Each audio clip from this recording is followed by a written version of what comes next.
Hello everyone, कैसे हैं आप सब। आई होप सो सब बढ़िया होंगे और बढ़िया से अपनी पढ़ाई भी कर रहे होंगे। तो आज है मेरे पास आपके लिए कुछ क्वेश्चंस। पहला क्वेश्चन है मेरा कि हम हमारे आसपास की चीज़ें कैसे देख पाते हैं। ऑब्वियसली हमें हमारे आसपास की चीज़ें देखने के लिए सही सलामत आंखें और लाइट चाहिए होगी, तभी हम हमारे आसपास की चीज़ें देख पाते हैं। लेकिन अब एक और सवाल है कि जैसे कि एलईडी लाइट हो गई, ठीक है, बल्ब हो गया कोई, उसमें से तो लाइट निकल रही होती है, तब हमें वो चीज़ दिखाई देती है। अब जैसे कि ये बोर्ड है, बोर्ड की तो अपनी खुद की कोई लाइट नहीं है, इसमें से तो लाइट नहीं निकल रही, फिर भी ये हमें कैसे दिखाई दे रहा है। हमारे आसपास मान लो स्टूल हो गया, ये बेंच है, ये कैसे हमें दिखाई दे रहे हैं, इनमें से तो लाइट नहीं निकल रही। दीवार है तो दीवार हमें कैसे दिखाई दे रही है, उसमें से तो लाइट नहीं निकल रही।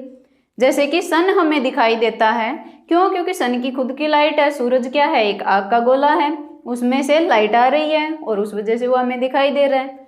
लेकिन हमें रात के टाइम पे चांद भी दिखाई देता है, लेकिन चांद की तो खुद की कोई लाइट है ही नहीं, फिर चांद हमें कैसे दिखाई देता है।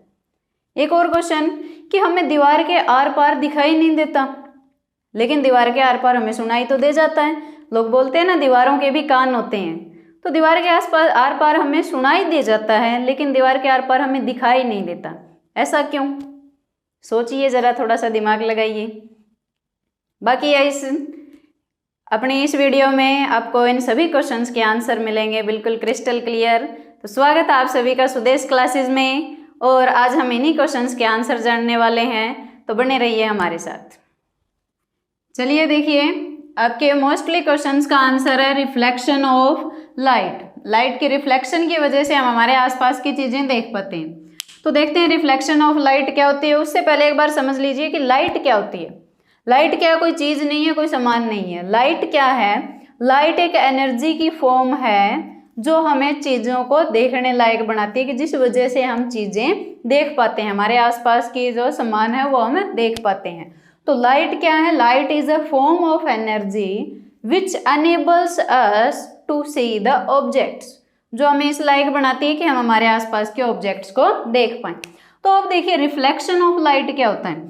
जैसे कि आपने फुटबॉल वगैरह या फिर बॉल से एक गेम तो जरूर खेला होगा कि ऐसे दीवार पे मार मार के उसको वापस से कैच करते हो। तो उस केस में क्या होता है, जैसे कि मान लो उस दीवार पे मार रहे हैं, तो दीवार से टकराई बॉल वापस से बाउंस बैक होकर आ गई आपकी तरफ, ठीक है। तो वैसे ही लाइट के केस में भी होता है। लाइट जब एक एमिटर से जब लाइट निकल रही है, मान लो एमिट हो रही है, तो वो अगर किसी सरफेस से टकराएगी तो उससे टकराने के बाद जैसे कि एक बॉल होती है, गेंद होती है, बाउंस बैक होकर आती है, वैसे ही लाइट भी क्या होगी, टकराकर वापस आती है उसी मीडियम में। तो उसी फिनोमिना को बोलते हैं रिफ्लेक्शन ऑफ लाइट, ठीक है। तो देखिए, bouncing back of light in the same medium after striking to a surface. एक सरफेस से टकराने के बाद जब लाइट उसी मीडियम में वापस आ जाती है तो उसे कहते हैं रिफ्लेक्शन ऑफ लाइट। अब जैसे कि आप बॉल से खेलते हो तो आपको अंदाजा हो जाता है कि किस एंगल से हम बॉल को हिट करें दीवार पे कि वो कोई एक पर्टिकुलर जगह पे चली जाए, ठीक है। जैसे कि मान लो नीचे से ऐसे मारे हो तो ऊपर उछल के ऐसे आएगी, तो आपको पता होता है कि किस डायरेक्शन में बॉल जाएगी, तो वहां पे भी रूल लग रहे हैं। वैसे ही क्या होगा, लाइट भी क्या होती है, रिफ्लेक्शन के केस में कुछ लॉज फॉलो करती है, जिनको हम कहेंगे लॉज ऑफ रिफ्लेक्शन, ठीक है। वो लॉज ऑफ रिफ्लेक्शन देखने से पहले हम कुछ पॉइंट्स देख लेते हैं कि क्या होते हैं। जैसे कि हम एक स्मूथ सरफेस मान लेते हैं ये, ठीक है। इस साइड से मान लो ये मिरर है, ठीक है, इस साइड से इसको पॉलिश किया हुआ है, इस साइड से ये बिल्कुल स्मूथ है। तो रिफ्लेक्शन ऑफ लाइट में क्या होगा, मान लो ये इंसिडेंट रे आ रही है हमारी। इंसिडेंट रे होती है जो स्टार्टिंग में आकर सरफेस से टकराती है, उसे कहेंगे इंसिडेंट रे, ठीक है। जिस पॉइंट पर ये लाइट टकरा रही है, इस पॉइंट को कहेंगे हम पॉइंट ऑफ इंसिडेंस, कि इस पॉइंट पर ये इंसिडेंट हुई है, कि इस पॉइंट पर ये इंसिडेंट हुआ है। तो इंसिडेंट रे जैसे ही आएगी तो टकरा कर ये क्या होगी, वापस चली जाएगी, ठीक है, उसी मीडियम में वापस आ जाएगी टकरा कर कुछ इस तरीके से। तो ये जो टकराने के बाद की जो लाइट है, रे है, इसको कहेंगे हम रिफ्लेक्टेड रे, कि रिफ्लेक्ट होकर ये वापस आ गई, ठीक है। इंसिडेंट रे जो स्टार्टिंग में टकरा रही है, पॉइंट ऑफ इंसिडेंस, जिस पॉइंट पे इंसिडेंट रे टकरा रही है, रे ये रिफ्लेक्टेड रे जो टकराने के बाद वापस आई है वो रिफ्लेक्टेड रे। बीच में हम अब एक नॉर्मल ड्रॉ करते हैं अपनी तरफ से, ठीक है। ये नॉर्मल कैसा होता है, ये नॉर्मल सरफेस के 90 डिग्री पे होता है।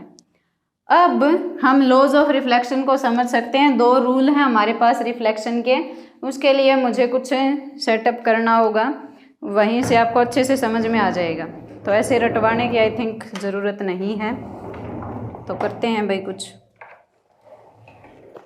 तो ये देखिए यहाँ पर हम अपना एक सरफेस मान लेते हैं, ठीक है, जहाँ पर हम लाइट को इंसिडेंट करवा रहे हैं। एक बार मान लेते हैं कि ऐसा कुछ है। तो देखिए जब हम एक बार के लिए इस पॉइंट को हमारा पॉइंट ऑफ इंसिडेंस मान लेते हैं, ठीक है, तो यहाँ से ये इंसिडेंट रे आएगी और ऐसे इस पर आकर टकराएगी ये इंसिडेंट रे, ठीक है। जिस पॉइंट पर टकरा रही है वो क्या है, पॉइंट ऑफ इंसिडेंस है। तो इंसिडेंट रे इस डायरेक्शन में आई और यहाँ पर आकर टकरा गई। तो जिस भी पॉइंट पर टकराई है वहाँ पर हमें नॉर्मल ड्रॉ करना होता है अपनी तरफ से। तो ये नॉर्मल बनाएंगे हम इस पर अपनी तरफ से सरफेस पर, ठीक है। जैसे कि अयुबसो दिख रहा होगा, यहाँ पर हमने बनाया है ये नॉर्मल। ये नॉर्मल वहाँ पे है नहीं, कुछ इमेजिनरी है, जस्ट हमने अपनी तरफ से इसको माना हुआ है, ठीक है। तो अब देखिए, अब यहाँ पे ये पॉइंट ऑफ इंसिडेंस पे हमने नॉर्मल बना लिया कुछ ऐसे। नॉर्मल की क्या खास बात है कि ये इस सरफेस के 90 डिग्री पर रहेगा। जिस भी सरफेस पर टकरा रहे हैं उस सरफेस पर 90 डिग्री पे रहेगा। ये हमारी इंसिडेंट रे हो गई। अब ये रे क्या करेगी, टकराने के बाद ऐसे आई, ये यहाँ से टकरा कर ऐसे निकल जाएगी, ठीक है। कुछ इस तरीके से ये रे जो है पास हो जाएगी, ठीक है। तो ये हो गई हमारी इंसिडेंट रे, ये नॉर्मल है और ये रिफ्लेक्टेड रे है, ठीक है। अब एक टर्म आती है एंगल ऑफ इंसिडेंस। तो एंगल ऑफ इंसिडेंस क्या होता है, बहुत सारे बच्चे गलती करते हैं कि एंगल ऑफ इंसिडेंस ये मान लेते हैं।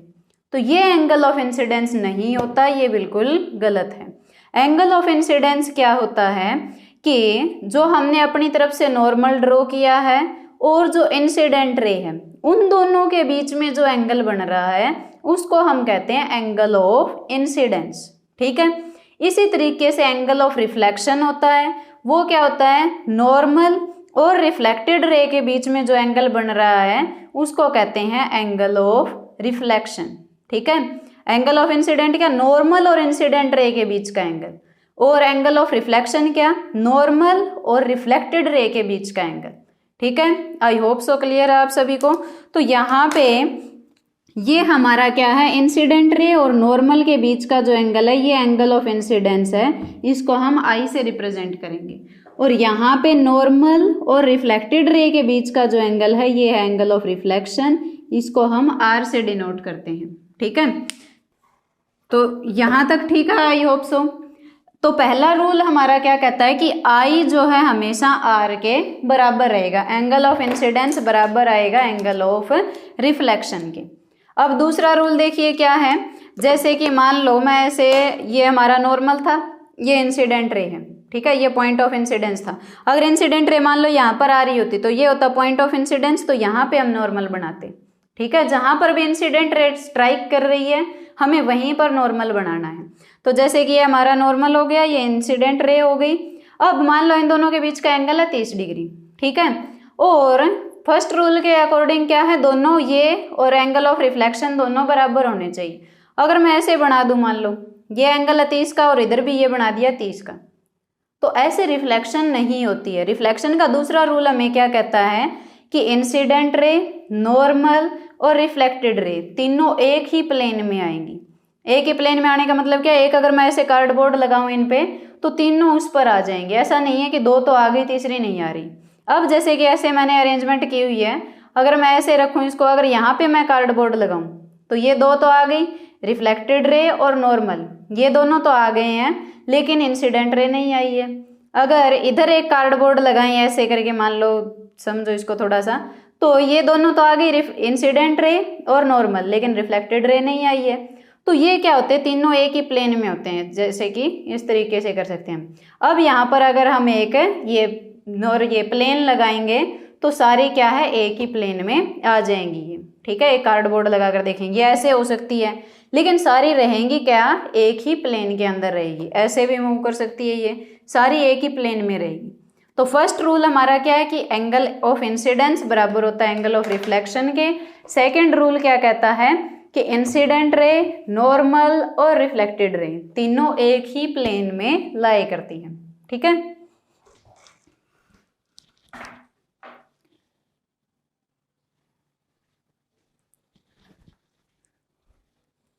तो देखिए फिर लॉज ऑफ रिफ्लेक्शन में हमारा फर्स्ट रूल क्या है, आप लैंग्वेज में लिख लेना पूरा, angle of incidence always equal to angle of reflection.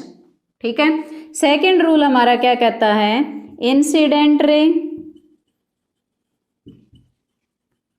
Normal and reflected ray all lies in the same plane। तीनों क्या एक ही प्लेन में लाई करती हैं। मैंने आपको ये समझा भी दिया है।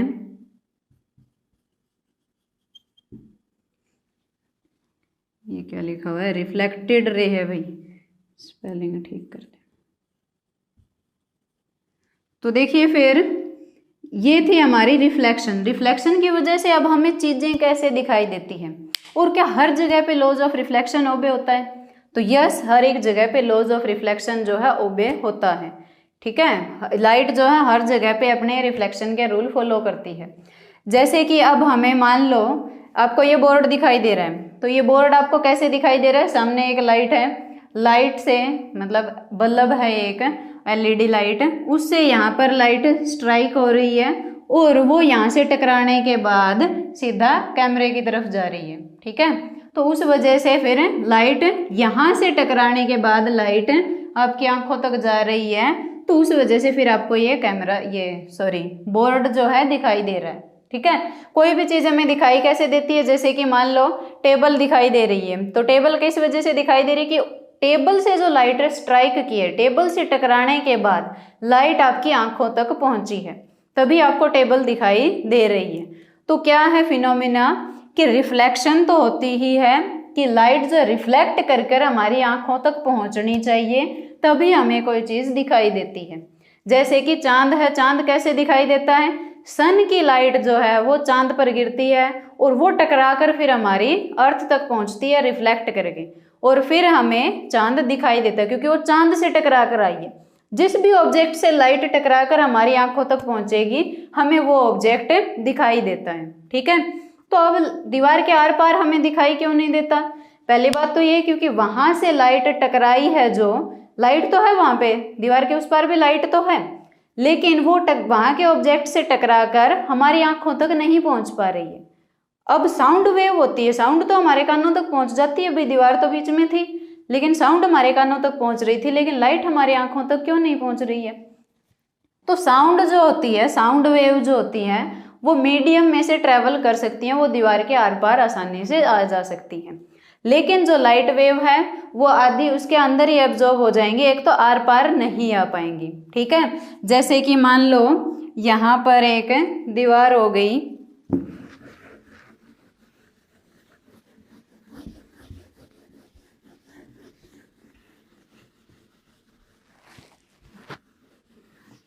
जैसे कि यहाँ पर मान लो एक दीवार है। ठीक है, दीवार के इधर कोई भी चीज़ अगर हम पड़ी है, कोई सामान पड़ा है और हम इस साइड खड़े हैं तो हमें उधर का सामान दिखाई नहीं देगा। क्यों, पहली बात तो ये कि यहाँ पर इस पे लाइट तो गिर रही होगी बहुत सारी, लेकिन वो लाइट यहाँ से टकराने के बाद हमारे तक नहीं पहुँच पा रही है, इसलिए नहीं दिखाई देगा क्योंकि लाइट जो है दीवार के अंदर ही रह जाएगी, उससे आर पार नहीं निकल पाएगी। ठीक है, दूसरी चीज़, अब ऐसा है नहीं कि लाइट जो है यहाँ से गई और ऐसे कट मार के इधर आ गई आपके पास, क्यों नहीं आएगी ऐसे लाइट, क्योंकि light always travels in a straight path, light हमेशा सिर्फ और सिर्फ सीधे रास्ते में ही ट्रेवल करती है, टेढ़ी मेढ़ी लाइट नहीं चलती। ठीक है, तो ऐसे दीवार के दूसरी साइड से होकर भी आप तक नहीं आएगी क्योंकि लाइट ऐसे कर्व्ड पाथ में ट्रेवल नहीं करती है, लाइट हमेशा स्ट्रेट पाथ में ट्रेवल करती है, इसीलिए आपको दीवार के उस पार की चीज़ें दिखाई नहीं दे रही है। अब एक केस इमेजिन कर लेते हैं कि हमें दीवार के उस पार के दूसरी तरफ की चीज़ें, कोई भी सामान हमें देखना है।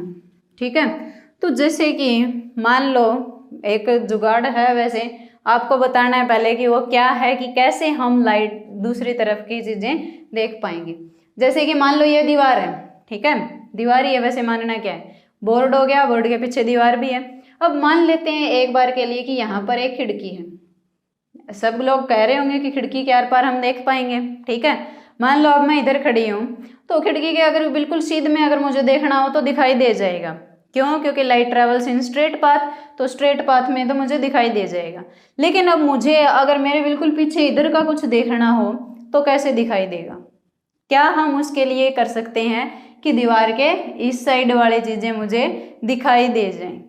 और आपको हिंट बता देते हैं, रिफ्लेक्शन का ही कंसेप्ट हम उसमें लगाएंगे और उससे हमें दीवार के आर पार हम देख सकते हैं। एक और हिंट है कि सबमराइन में भी उसी अपरेटस का यूज किया जाता है।